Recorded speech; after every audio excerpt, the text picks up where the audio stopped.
200세 시대가 온다의 토마스 슐츠 기자의 내용을 쭉 읽어주는 요점만 보게 되어집니다. 인치를 부품으로 대체한다. 인치를 부품으로 어떻게 대체할까요? 첫 번째 진행 단계는 하테브 골절. 그러면 이거는 화학치료 1차로 받고, 그렇게 해서 분자 생물학자인 마이클 클라제는 샌프란시스코 대학병원에서 암을 연구한다. 4개의 생명공학 스타트업을 설립했다. 그 중에서 2곳은 매각되었지만 아직 그는 감독 이사직을 잡고 있는데, 통찰력을 키우는 것.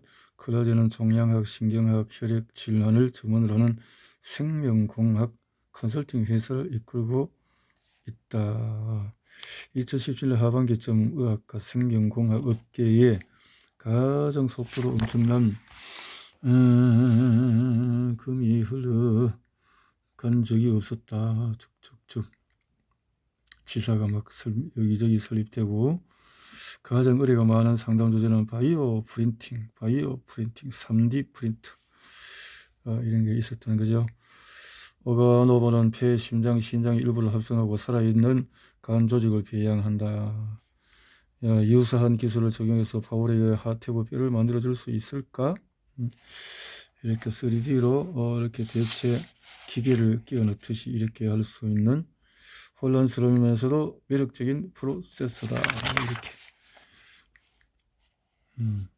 TV 제작자의 환상의 기술로 구현될 날이 아주 멀지만은 않다. 1990년대 말 그가 이 일을 시작했을 때는 상상조차 할 수 없는 상황이었다. 이제 많은 기술들이 동시다발적으로 탄생하고 있습니다. 또한 유전자 편집에서 면역 종양학까지 영역 간의 경계가 허물어지면서 한데 어우러지고 있습니다. 특히 합성 조직 구성에는 기계지능의 도움이 반드시 필요하다. 오가보노는 정상적인 기능을 갖추고 한 달간 생존할 수 있는 간 조직을 프린팅하는 기술을 보유하고 있다. 클라제는 시험관 속의 세포보다도 3D 조직 구조를 관찰해야 생물학적인 체계가 작동하는 방식을 이해하기 쉽습니다. 라고 말한다. 바이오 프린팅은 건강한 조직뿐만 아니라 병든 조직도 합성해 주기 때문에 의약품 테스트에도 유용하다. 이런 현재 수십 곳의 연구소와 기업에서 3D 프린터로 제작한 인체 대체 조직과 장기를 연구하고 있다. 이렇게 합성생물학은 화학, 물리학, 생물학, 컴퓨터공학, 기계공학, 전자공학의 기술 발전이 한 곳으로 수렴한 컨버전스의 산물이다. 심근경색의 진행을 멈추기 위해서 광합성 박테리아를 심장에 쏘는 기술 등이 합성생물학의 연구 분야다. 물론 심근경색은 수술을 통해 진행을 막을 수 있다. 하지만 심근경색이 발생하고 대개 2시간이 지나면 동맥이 막혀서 심장 조직이 죽어버린다. 그 무렵이면 심장은 이미 손상되어 있다. 그래서 의학자들은 오래전부터 심장 근육에 산소를 공급할 방법을 찾고 있었다. 맑은 물에서 흔히 발견되는 시아노박테리아의 일종인 사이네코코쿠스 엘롱가투스는 광합성을 통해서 산소를 생성한다. 연구자들이 시아노박테리아를 동맥이 막힌 쥐에게 주입했더니 심근경색 치료를 받지 않았을 때보다 심장 기능이 훨씬 좋아졌다. 대단한 이런 기술이 있다는 거죠.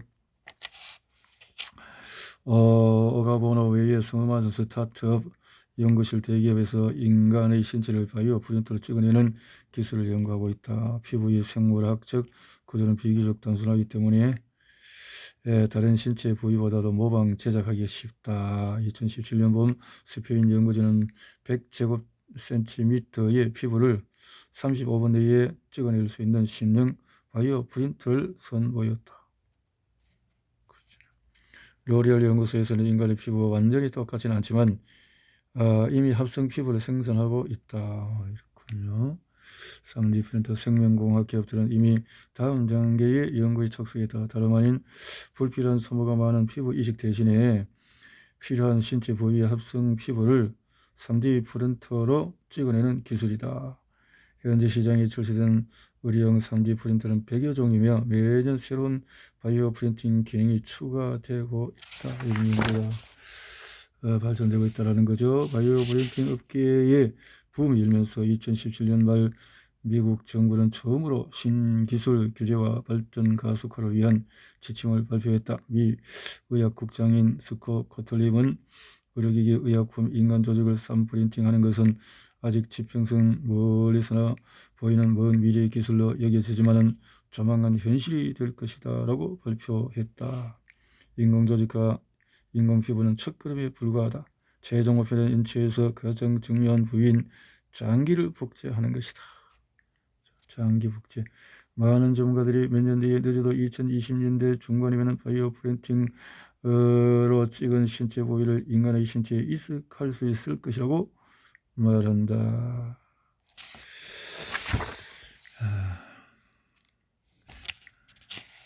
반면에 실험실에서 인공 심장을 제작하는 기술은 훨씬 난해하다. 심장 내부의 과학적인 구조가 워낙 복잡하기 때문이다. 스위스 치리 연방공과대학교 연구진은 실리콘으로 만든 인공 심장을 개발했다. 2030년 되어야 인간의 장기 기능을 완벽하게 모방한 인공장기가 개발될 것으로 보이지만 지금까지 상당한 연구 성과를 거둔 것도 사실이다. 오르가노이드의 기술의 기초는 2010년 초반 빈분자 생물학 연구 메들리 랭커스터와 코노 블리히가 다졌다. 두 학자는 페트리 접시의 줄기세포를 배양해서 미니 뇌를 만들었다. 놀랍게도 이 작은 덩어리는 뇌처럼 활동하고 있었습니다. 라고 말한다. 뇌처럼. 네. 이렇게 배양할 수 있으면은 알츠하이머 병이나 파킨슨 등 신경성 질환자의 건강한 인간의 뉴런 차이를 연구할 수도 있다. 학자들은 연구 목적에 따라서 줄기세포를 특정 기관의 오르가노이드로 배양할 수가 있다. 오르가노이드 연구는 이미 다음 단계로 넘어갔다. 이제 학자들은 오르가노이드를 크게 키워서 인간에게 이식할 방법을 연구하고 있다. 생식과 인간 복제는 합성 생물학에서 가장 유망한 분야 중에 하나이다. 줄기세포를 프로그래밍해서 미니 장기를 배양할 수 있다면 정전한 남자도 배양할 수 있지 않을까? 이론적으로는 가능하다.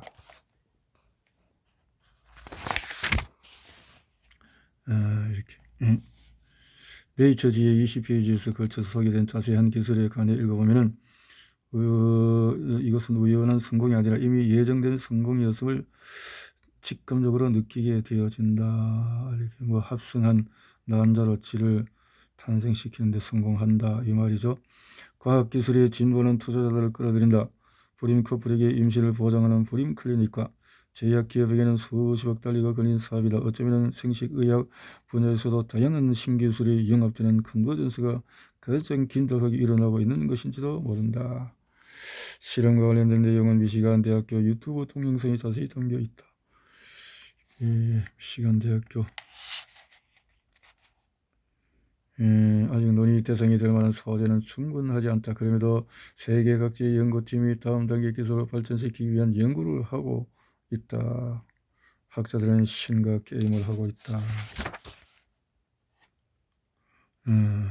무에서 창조된 세포가 의학계에 엄청난 파급 효과를 일으켰다. 생명공학자들은 현재 오가노보 바이오 프린팅 연구자들이 꿈꾸는 것보다도 우수하고 효율적으로 생물학적인 대체 물질과 특수 조직을 만들 수 있다.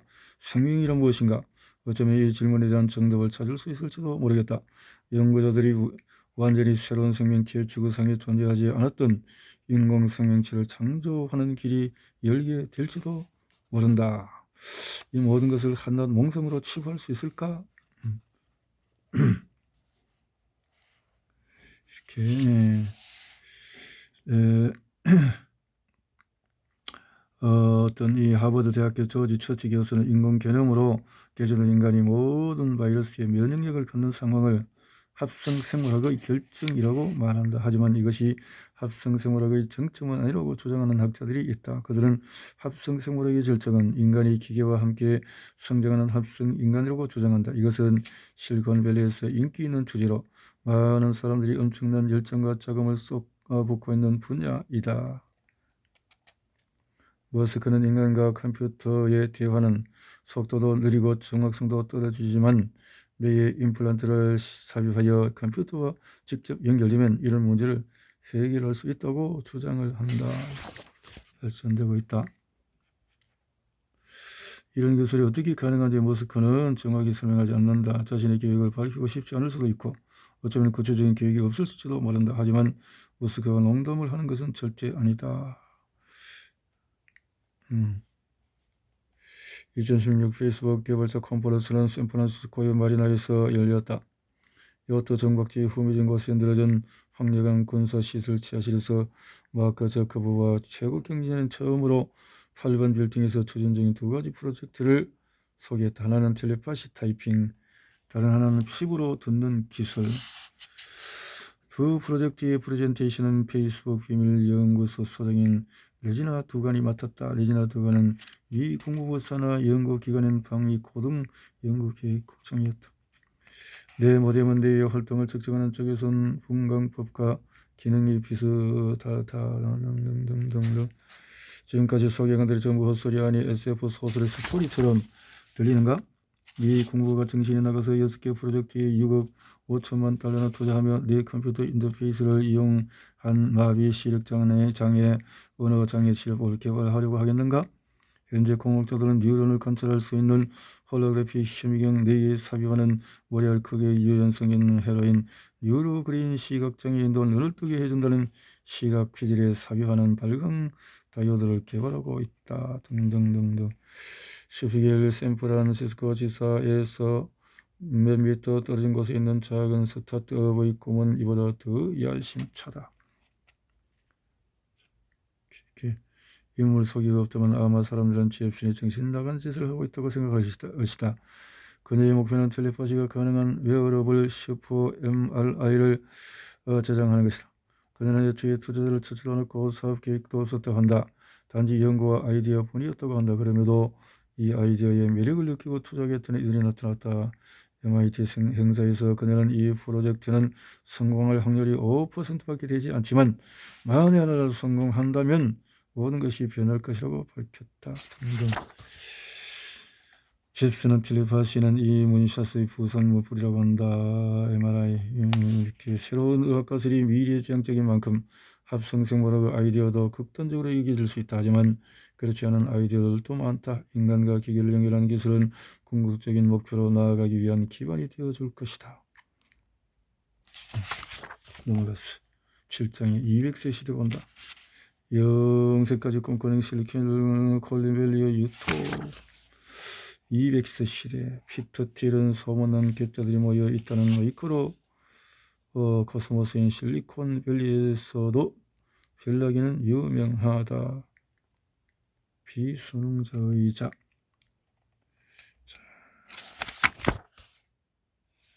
지난 몇 년간 틸은 생명 연장과 재생의학을 연구하는 여러 기업에 투자해왔다. 2030년까지 노화 지연 프로세스를 찾아서 50대 같은 90대를 만들겠다는 목표로 설립된 무드 셀라 재단이 대표적이다. 이 재단에 그는 35억 달러의 초기 자본을 투자했다. 틸은 인간이 200세까지 살 수 있을지 알고 싶어한다. 200세까지는 아니더라도 120까지 건강하고 활력이 넘치는 삶을 살 수 있을까? 이런 연구들이 유니티 바이오테크놀로지 창업자 중에는 메이오 클리닉에서 노화를 연구하던 연구원이 있다. 2011년 영국의 과학저널 네이처에 특정 세포를 정기적으로 제거한 쥐가 더 오래 산다는 연구 결과가 게재되었다. 특정 어떤 세포가 이런 연구를 통해서 노화를 방지할 수 있는 연구가 되는가 봅니다. 이 아이디어로 유니티 바이오테크놀로지는 약 1억 3천만 달러의 초기 자본을 지원받았다. 틸 외에도 유니티 바이오테크놀로지 투자자 중에는 유명한 인사들이 꽤 많다 등등등등등. 언뜻 보기에 기이한 소리 같지만 결코 그렇지 않다. 19세기 말 서구 국가들의 평균 수명은 약 40세였지만 현재는 그 2배로 늘었다. 10년에 3년씩 평균 수명이 증가한 셈이다. 여기는 백신, 항생제, 위생관리 등 의학 발전이 크게 기여했다. 장수를 연구하는 공학자와 학자들이 크게 두 진영으로 갈린다. 첫 번째 진영은 유니티 바이오테크놀로지와 같은 건강수명주의자들이다. 이들은 단순히 인간의 수명을 연장시키는 것이 아니라 신체와 지적 능력이 온전한 상태인 건강수명을 연장시키는 것을 궁극적 목표로 한다. 두 번째 진영은 불멸을 이상으로 삼는 영생주의자들이다. 이들은 의학기술의 발달로 인간의 수명이 수십 년씩 연장되다 보면 수백 년까지 연장이 가능해서 인간의 수명에는 끝이 없을 것이라고 확신한다.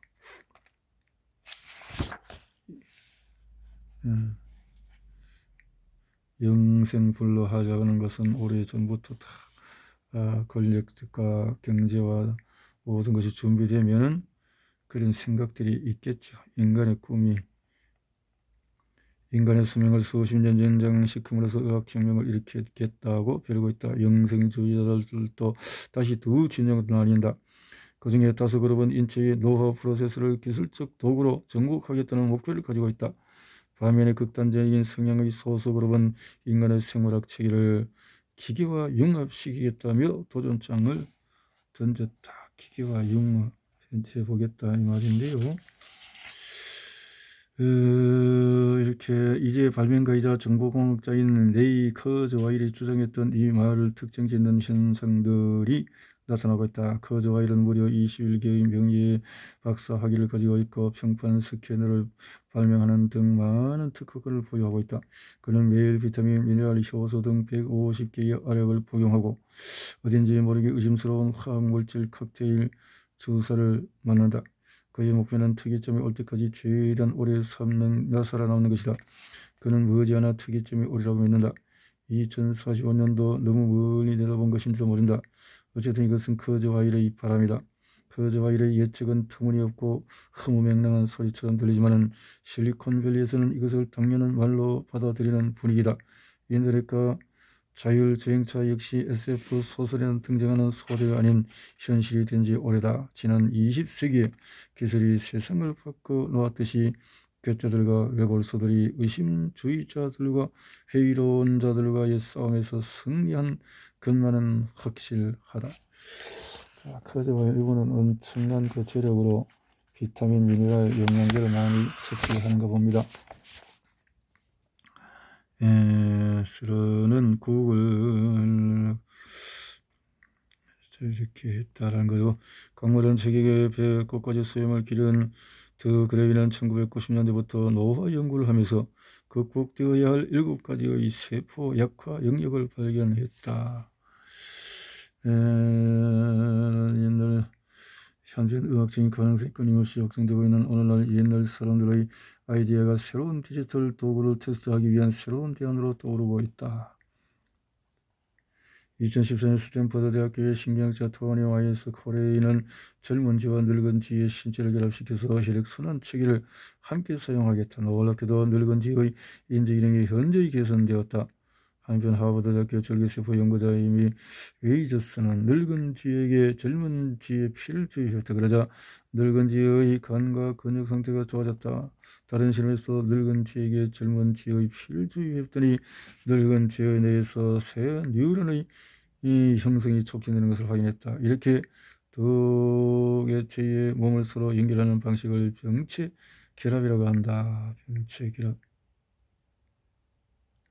하지만 병체 결합은 윤리적인 이유와 효과가 확실하게 검증되지 않았던 이유로 논란이 많다. 젊은이의 피 속에 있는 단백질을 뽑아낼 것인가, 젊은 쥐의 간만 쏙 빼낼 것인가. 연구자들 사이에서 회전 역할을 자극하는 분자와 메커니즘을 찾기 위한 행렬이 이어지고 있다. 미심쩍은 아이디어를 내세운 스타트업들이 우후죽순으로 등장하고 있다. 실리콘밸리의 이렇게 2010년 여름부터 암브로시아 환자의 데이터를 수집했고 2017년 여름에 로스앤젤레스 컨퍼런스에서 연구 결과를 발표했다. 젊음을 주는 피에 그는 기대는 생명연장, 연구가 환상에 빠지기 싫고 심한 경우에는 돌팔이 행위로 변질될 수 있다는 사실을 보여준다. 하지만 장수 연구의 첫 번째 돌파구가 마련된다면 인간이 더 건강하고 오래 살게 해주는 수많은 치료제 가운데 하나만이라도 발견된다면 모든 우리는 사라질 것이다. 한 캘리포니아 대학교 샌프란시스코의 호주 출신 의사 엘리자베스 블랙번은 염색체 말단의 유전자를 보호해주는 독특한 구조를 발견했다. 텔로미어라고 불리는 이 구조는 나이가 들수록 서서히 수축한다.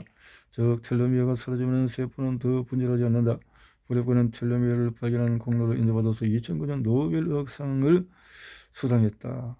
블랙번을 비롯한 많은 연구자들은 텔로미어의 메커니즘이 밝혀져서 노화 프로세스가 급격히 제한될 날이 오기를 기대했다. 그러다 텔로미어를 성장시키는 효소가 발견되어 연구자들은 노화 연구에 진전이 있으리라는 기대를 품었다. 유감스럽게도 이 효소는 대부분의 암세포에서도 과잉 반응을 보이는 것으로 확인되었다. 이런 반전 때문에 학자들이 더 건강하고 오래 살 수 있는 메커니즘을 찾겠다는 목표를 포기하지 않는다. 이렇게 많은 연구들이 있다라는 거죠. 과학자들이니까. 스탠퍼드 대학교에서 다양한 분야의 학자들이 학제간 연구를 진행하기 위해 장수연구센터를 설립을 했다. 실리콘밸리.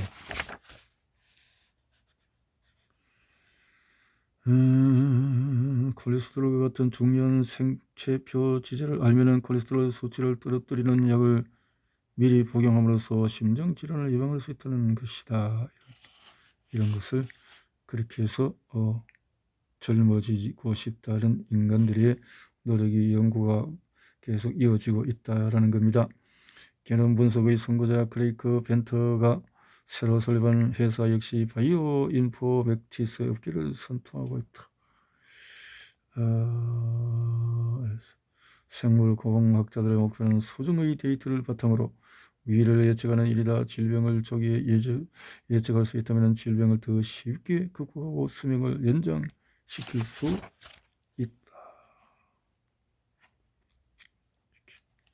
벤터는 신경외과 전문의이자 뉴욕 교수인 공동창업자 하리리 역시 노화의 비밀을 풀어줄 열쇠는 게놈에 있다고 합니다. 게놈, 유전자의 어떤 것에서 하리는 태반을 활용함으로써 폐와 줄기세포 연구에 따른 윤리적인 문제를 해결할 수 있기를 바란다. 이를 통해서 얻을 잠재적인 이득은 엄청나다. 줄기세포에는 인간이 더 건강하고 오래 살 수 있게 하는 성분이 담겨 있기 때문이지요.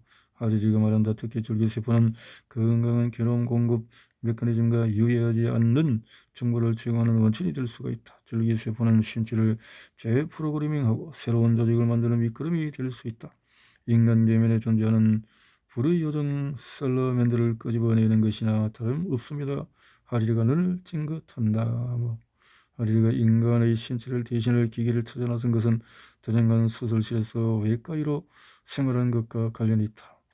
연구자들은 이런 획기적인 기기가 등장할 날이 멀지 않았다고 본다. 줄기세포로. 잠재적인 만병통치약으로 여겨지는 다능성 줄기세포가 발견된 지도 수십 년이 지났다. 세포를 채취해서 실험실에서 장기 혹은 조직적으로 배양하겠다는 아이디어는 그야말로 매력적이지만 그리 놀랄 일만은 아니다. 하지만 재생학과 입혀자는 아직 실현 단계가 아니다. 줄기세포가 특정 세포로 성장하도록 프로그래밍하고 명령하는 작업은 생각하기보다 어려운 것으로 확인되었다. 게다가 기능이 분화되지 않는 세포가 어떤 부작용이 나타낼지도 확실치 않다. 배아줄기세포의 기능이 발견된 지 30년이 넘었지만 줄기세포의 치료 효과는 아직 입증되지 않았다. 자, 연구 결과가 그렇게 쉽지 않다라는 거죠. 2012년 노벨의학상은 2명의 줄기세포 연구자에게로 돌아갔다. 이런 연구가 되어졌죠. 배아줄기세포는 그 특성으로 인해서 오랫동안 가장 촉망받는 연구의 토대로 여겨졌다. 노벨의학상 이렇게 되어졌는데 물론 줄기세포 연구는 아직 초기 단계다. 구체적인 치료법은 2020년대 중반쯤이나 개발될 것이다. 줄기세포가 성공을 했다는 소리가 아직 없죠. 의하여 줄기세포를 통해서 수명을 연장해 준다는 모든 치료법과 약이 SF 소설이 나오는 것처럼 독특하지만 않다. 가장 전망이 좋은 치료의 약 중 하나는 하늘의 몇 센트 밖에 되지 않는 작용물질로 제조가 된다. 이러면 참 우주적인 약인데, 약학 연구자들은 메트포르민이 당뇨의 효과가 있는 이유를 찾기 위해서 메트포르민 이렇게 해서 효능이 잘 알려져 있다. 노벨상 수상자이자 DNA 연구의 선구자 제임스 왓슨은 암 예방을 위한 메트포르민을 복용했고, 하리 테일 커즈와일 등 장수 연구자들도 정기적으로 메트포르민을 복용한다. 일반인들 중에서 메트포르민 복용자가 점점 증가하는 추세다. 많은 나라에서 메트포르민은 처방일 없이 한 팩에 10유로 정도면 구입할 수 있기 때문이다. 아쉽게도 독일만은 예외다. 기술 전문지에서 10대의 피는 잊으라. 몇 센트짜리 알약이 생명을 연장해 준다라는 표절로 메트포르민의 효과를 기사화했다. 뭐 이런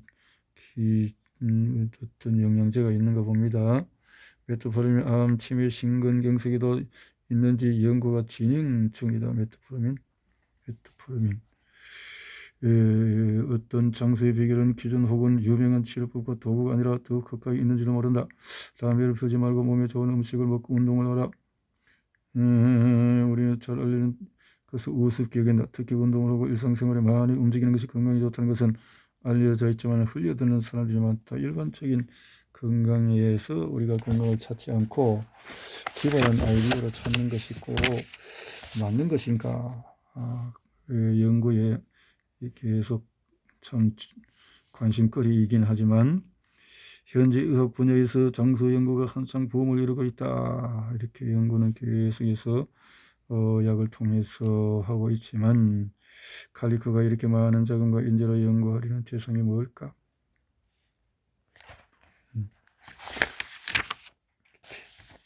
20년 전에 여성 유전학자 신시아 케네는 특정 유전자에서 돌연변이가 나타났을 때 2배나 오래 사는 벌레를 발견했다. 이제 케냐는 칼리코에서 노화 연구소 부소장직을 맡고 있다. 내부자 정보에 의하면 현재 케냐이 다루고 있는 주제는 이런 것이다. 장수는 돌연변이 벌레를 체중이 몇 그램밖에 나가지 않는 꼬마 시베리아 박쥐와 결합시키면 40년까지 살 수 있을까? 박쥐의 수명은 40년이라도 결국 벌레의 수명은 4년밖에 되지 않는 것일까? 연구자들은 동물 게놈을 분석해서 그 답을 찾으려고 한다. 이런 연구도 시도가 있다는 건데요. 그리고 캐나다 외소증 그룹에서 100세 이상 장수하는 사람들이 많은 이유를 연구할 계획이다. 외소증이 있는 사람들이 더 오래 산다. 연구자들에게 최종 신장 수명의 상관관계는 새로운 주제인 듯하다.